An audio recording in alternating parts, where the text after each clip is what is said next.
Soyez tous bénis, frères et sœurs. J'espère que vous allez bien, que vous avez passé une excellente journée.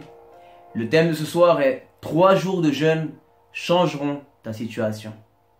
Je n'ai pas dit que 3 jours de jeûne changeront peut-être. J'ai dit, et certainement, ils changeront ta situation si tu le crois. Pour cela, nous allons aller ensemble au livre d'Esther, frères et sœurs, au chapitre 4, verset 16. Je vous laisse prendre votre Bible et je vous encourage d'ailleurs à toujours avoir votre Bible sur vous. De la même façon que vous avez toujours votre portable sur vous, eh bien, ayez toujours la parole de Dieu sur vous. C'est important. Voilà. Alors, la parole de Dieu nous dit...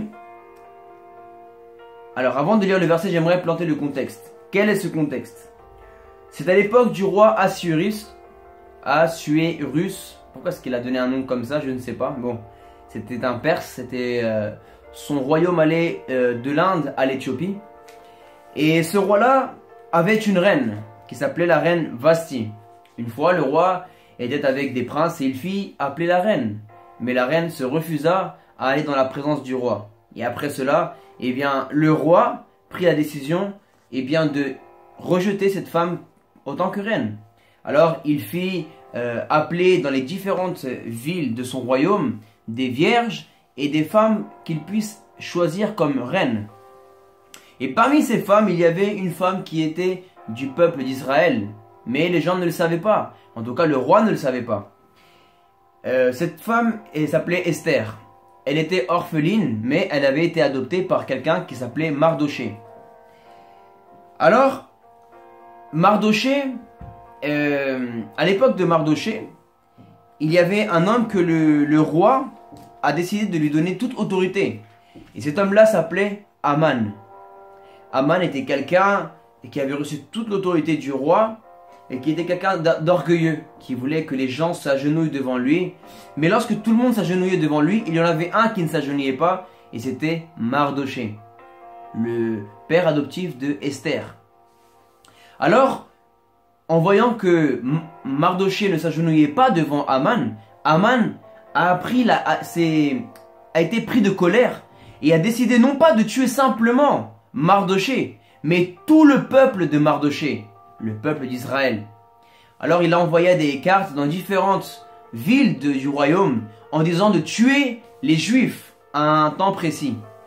Et ceci arriva aux oreilles de la reine Esther, car Esther trouva grâce aux yeux du roi Assuérus.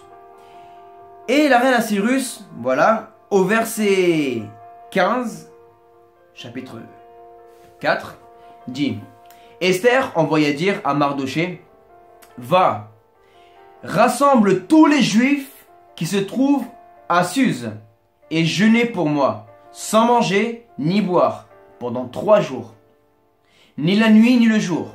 Moi aussi, je jeûnerai de même avec mes servantes, puis j'entrerai chez le roi, malgré la loi. Et si je dois périr, je périrai. Mardoché s'en alla et fit tout ce qu'Esther lui avait donné. Pour faire court, Esther est allée dans la présence du roi parce qu'il était interdit que la reine, même la reine, aille dans la présence du roi sans que le roi ne l'appelle. D'ailleurs, Esther aura dit que cela faisait déjà 30 jours que le roi ne l'avait pas appelée en sa présence. Mais elle a été audacieuse.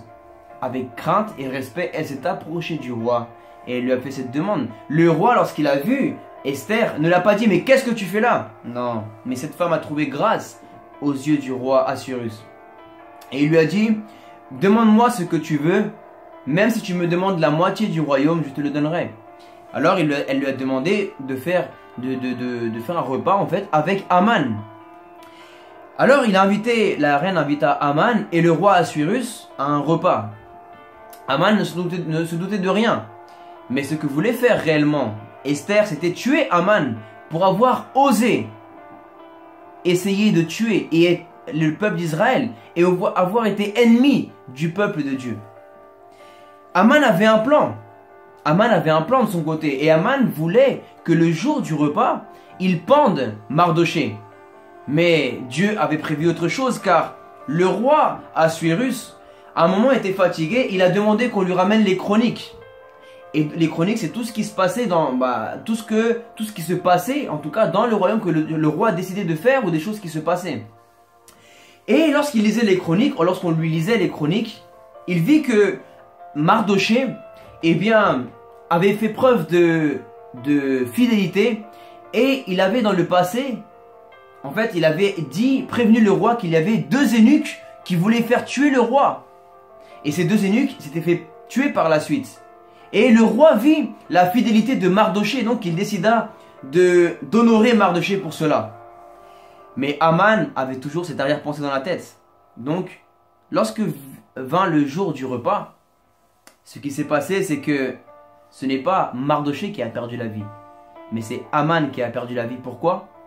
Parce que Esther a demandé au roi de tuer Aman. Le roi a obéi la reine. Il a tué Aman parce qu'il a vu que Aman avait des mauvaises pensées. Pourquoi je te raconte toutes ces choses-là? Parce que il était pratiquement impossible que le roi se repose et demande comme par hasard qu'on lui lise les chroniques. Et lorsqu'on lui a lu les chroniques, le nom de Mardoché est venu. Je ne sais pas quelle est ta situation. Peut-être que le diable veut détruire ton mariage. Peut-être qu'il y a un Aman qui veut détruire ton mariage, ta santé. Il veut détruire peut-être te faire virer du travail. Peut-être ta relation, ton ministère, ta relation avec tes parents, avec tes frères et sœurs. Il y a un Aman qui cherche à te tuer. Mais sache que nous avons Jésus-Christ comme Seigneur et Sauveur, qui intercède pour nous auprès du Père. Il est important que lorsque tu t'approches de la présence de Dieu, du Père, tu viennes au nom de Jésus-Christ. Car c'est par Jésus-Christ que nous avons grâce. Sache que si tu es musulman, tu es juif, le seul qui te permet d'entrer dans la présence du roi, c'est Jésus-Christ. C'est lui qui a eu grâce aux yeux du Père. Ces 3 jours de jeûne ont déterminé cela. Et je suis sûr que si ton mariage va mal, si ta relation va mal, si ta maladie ne cesse qu'empirer, peu importe les problèmes, les difficultés ou la chose que tu voudrais que Dieu te donne, mais qui soit bien pour toi et qui honore Dieu, eh bien fais 3 jours de jeûne et prière. Et tu verras certainement, au nom de Jésus-Christ, que ça s'accomplira dans ta vie. Tu le verras. Si tu le fais avec foi et avec obéissance. Mon frère, ma soeur, passe une excellente soirée. Et j'espère que tu pourras me donner témoignage du miracle que Dieu fait dans ta vie. Sois béni.